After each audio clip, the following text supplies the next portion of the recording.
Colin Connelly has donated €5. Thank you, Connor. And says basically, TomGW shags crisps.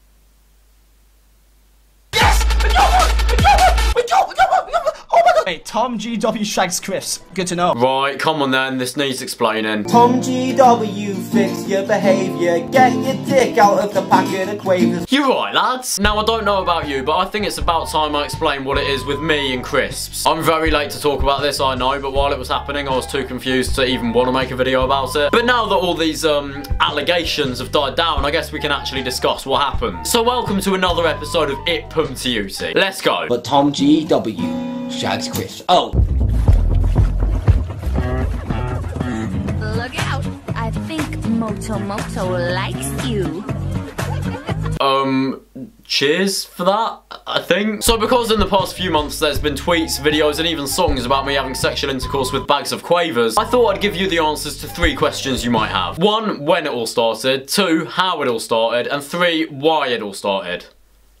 Actually, you know what? I can only give you the answers to the first 2 because I don't even know the answer to number 3. Believe it or not, this all started with our mate Colin Connelly, who's now unblocked me on Twitter. The first thing I heard of any of this crisp shagging rubbish was this intro to a Colin Connelly video. Brainstorm to make your motherfucking brain warm. A strange form, something kind of lyrical. Biggie the bastard, so that's kind of spiritual. From there, it only went downhill. Connor Connelly has donated €5. Thank you, Connor. And says basically, TomGW shags crisps. And it didn't stop there. Why would anyone be terrified that TomGW is allowed to shag crisps, right? And then the TomGW shags crisps joke was taken to new levels with this. TomGW, fix your behaviour. Get your dick out of the packet of quavers. What's this? What's it? Fucking stop. They're squares like your head. I'm sorry, I'm a cock. There you go. I mean, I'd be lying if I said I had any clue what was going on at this point. I pretty quickly realised that it was Connor putting in super chat donations to big YouTubers' streams, telling them to say that I shag crisps. Because of all things to say, that one definitely sprung to mind first. Using super chat donations basically meant that there was no limit for the size of the YouTuber he could get to say it, so long as they were reading out donations. The one YouTuber who just didn't seem to want to forget about it, however, was Tom Stockdale. Marley Swarps, he has lied to you. He's told you that he's 6 foot but he's 5 foot. He tries to make out he's really big, but TomGW shags crisps. Right, this definitely needs context. So back when I was pretending to beef Marley Swarps, I thought a great way of getting our beef out there would be to get Tom to rap about him being small. So I paid him, and he did it.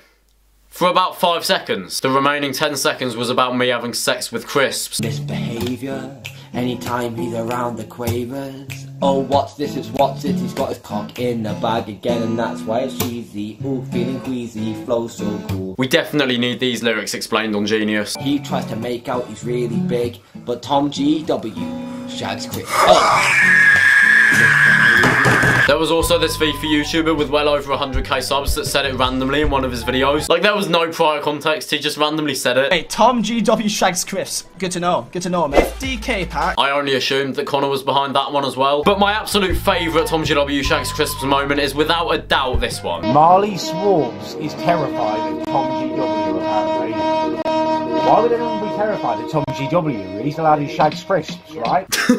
I mean, what a legacy to have. I cannot believe I'm going to say what I'm about to say, but I'm going to say it anyway. I have never put my penis inside a bag of crisps in my life. Like, ever. I can assure you the only reason why this joke exists is because Connor was bored one day and he decided to see how far he could take something completely vapid and meaningless. I don't think I've ever even mentioned the fact that I like eating crisps on this channel, let alone shagging them. Do you understand my confusion now? With all that explained, let's move on to a much bigger YouTuber who's also allegedly been shagging something that he shouldn't. I was like, if I just like hump, but like on her tummy, like that's not weird. I didn't fuck my cat. I didn't come on my cat. I didn't put my dick anywhere near my cat. Bit of a weird episode today, isn't it? So believe it or not, Shane Dawson was under fire a few weeks ago when a clip of a podcast that was recorded literally 10 years ago where he said that he had sex with his cat. I think. I didn't actually watch it because I'm not that interested in hearing 2009 Shane Dawson make jokes about bestiality. Now, I did feel for Shane here because he is a big name on YouTube, so having millions of people suddenly believe a lie like that about you and then act like you're a terrible person as a result of it can't have been pleasant. But at the same time, this has got to be one of the funniest things that's ever happened on YouTube. Like, can you imagine all those celebrity news channels that report on people like Justin Bieber and the Kardashians and dribble like that and then also report on YouTubers when something big happens there? Imagine them finding out about this. Next up in the news, we've got a story about everyone's favourite wholesome YouTuber, Shane Dawson. Now, we already know Shane for his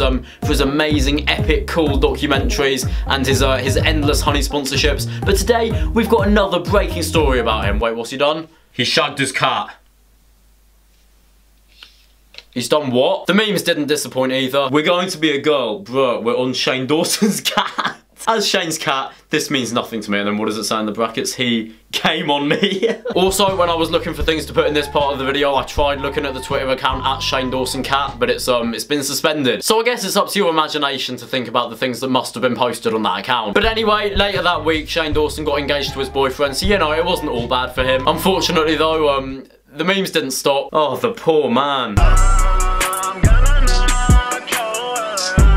So before I go into depth about this fight, I want you to picture a scenario in school when the year 11s all found a slightly mouthy year 7, started picking on them a bit, and then eventually get the year 7 involved in something that they're doing. It's a surprisingly common scenario, and I'm pretty sure that if you go to school, you've seen something like this happen at some point. Now keep imagining it, but instead of picturing a school, picture a massive LA mansion, and instead of the year 11s, picture a bunch of cocky LA YouTubers. And you've got yourself Jake Paul v Joe Weller. He got knocked out! What, first round? Is he done? Is he done? Is he? You got knocked the out! Oh.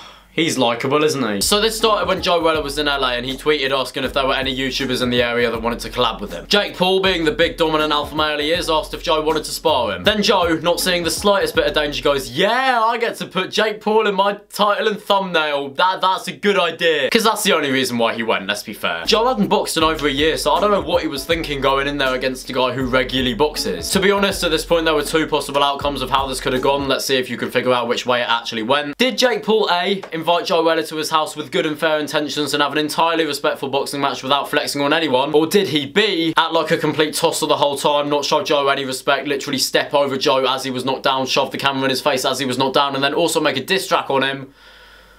I don't think I even need to say the answer to that question. Poor Joe completely fell for the trap and didn't realise that turning up at Jake Paul's house will only ever end badly. The editing team that Jake Paul has know exactly how to turn everything into a Jake Paul is the best human being type of video every single time. Like, just look at their heights when they're getting introduced. Joe Weller, 5'9", that seems about right. And then we got Jake Paul, who's 6'2", apparently. Right. Yeah, that's definitely a 5-inch height difference. I mean, that is almost as off as the weight is. Joe Weller, 77 kg. Again, that does seem legit, but it is slightly puny in comparison to Jake Paul's 83,914.58 kg.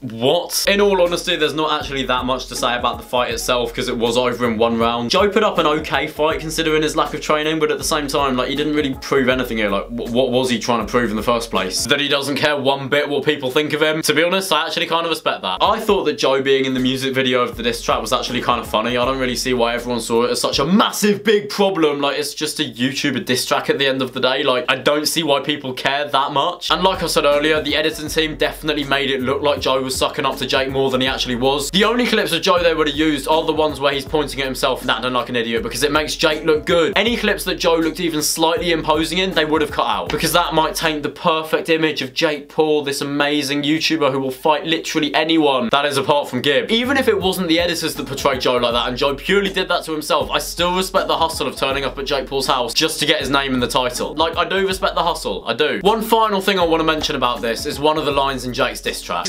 Yeah, we heard it before, but you UK motherfuckers don't even scare me. You sure about that one, mate? I don't think that line's 100% true, is it, Jake? All you have to do is make us laugh, and you win 40 quid. A few extra funny things have happened this month. First of all, we had It's Josh and Bads doing a Make Me Laugh video on Discord. I saw the link within minutes of them posting it, so I did manage to get into their server, which was definitely refreshing after many failed attempts at trying to get into KSI's. After about 15 minutes in the waiting room full of deafening 12-year-olds, I tried to be funny, and it didn't quite go to plan. Ladies and gentlemen, I present to you this absolute monstrosity. Yo, Josh, is that you? Yeah. Oh, mental, mate, alright. Right, so, there is £40 on the line at the moment. All you have to do is make us laugh, and you win 40 quid. Right, you've got 30 seconds. Alright, yeah, try and make it not deep, because we're not looking to get demonetised. Alright, it's basically right. When the Titanic was leaving, I was screaming, oh my god, guys, the boat's gonna sink, the boat's gonna sink. But no one listened to me, and the boat just kept on leaving. And I was like, oh my god, guys.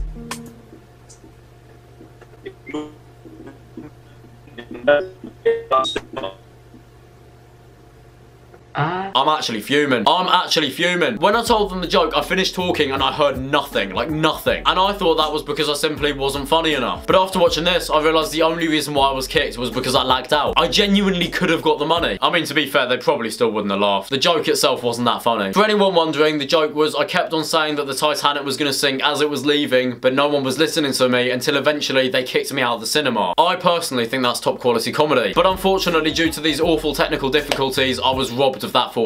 James, however, went for a slightly more simple approach. Jaraban? Jaraban? Yeah. Right, welcome to the video, okay? Okay, right, go on.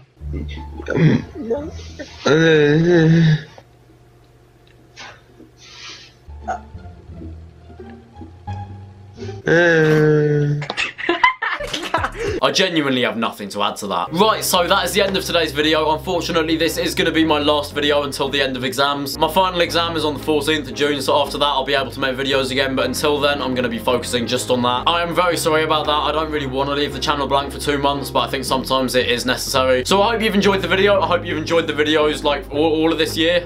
Weird thing to say, but okay. The moment my exams are over, I will be back with videos just as good, if not better. Hopefully better, because it will be summer then, so I'll be able to put more time into my videos. Not promising anything, but once June 14th comes around, just keep your eye out for some proper quality TomGW videos. Between now and then, I will still live stream occasionally whenever I get time, so like you will still see my face. Thank you very much for watching. I'll see you in my next video in 2 months' time. See ya. Yeah, yeet. Thank you for watching TomGW's video. Please, subscribe for more clout, but only if you have a big wang. Hit the like button if you want to get into heaven. But only if you can spin a fidget spinner on your nose for 5 seconds. Follow all the socials linked down below if you want to become a disciple of TomGW. Goodbye. See you in heaven.